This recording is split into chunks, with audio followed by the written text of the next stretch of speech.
SAF today is different from more than 50 years ago. We have a respected modern military, recognized as capable of conducting a wide range of operations.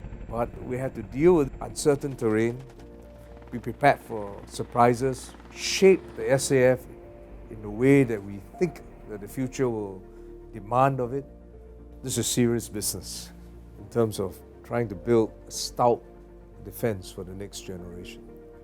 We've introduced the Hunter, greater reach, greater precision, maneuver, and uses less people.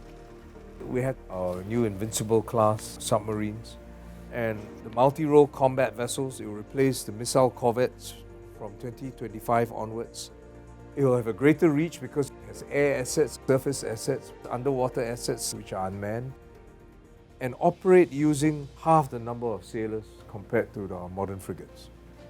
The RSAF UAVs will be replaced by newer ones. The F-35s, we've already decided this will be it. We put in our letter of request to the US authorities. Our H-225 medium lift and Chinook 47 heavy lift helicopters will be delivered next year. We've introduced our multi-role tanker transport. Our air defense system, Ester-30, we're operationalizing it.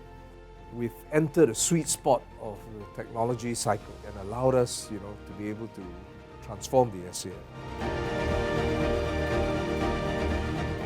I think the greatest internal challenge is the decline in numbers of servicemen.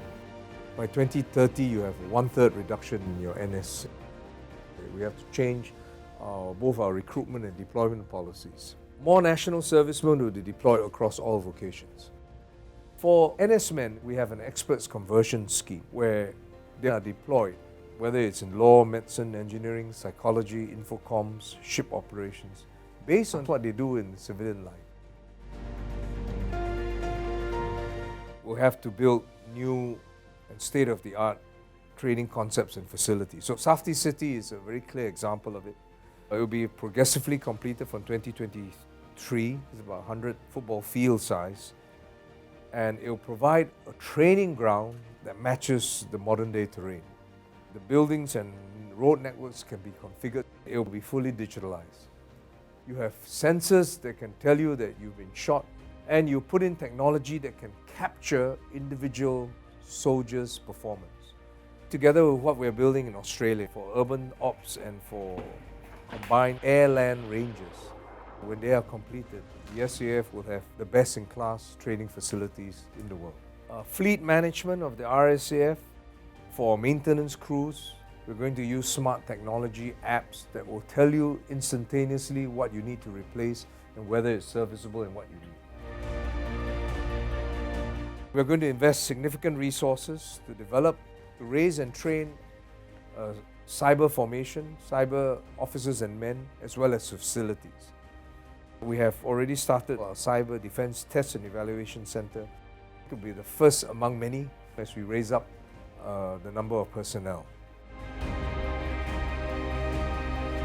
We have to win the confidence of soldiers, the parents, the community to be able to train effectively but train safely. And the Inspector General Office is doing exactly what it should, going down to units, looking at the COs, getting their buy-in, looking at practices and changing it. So this will have to be a partnership. We have to approach this as we have done previously, but redouble our efforts in building a strong safety culture.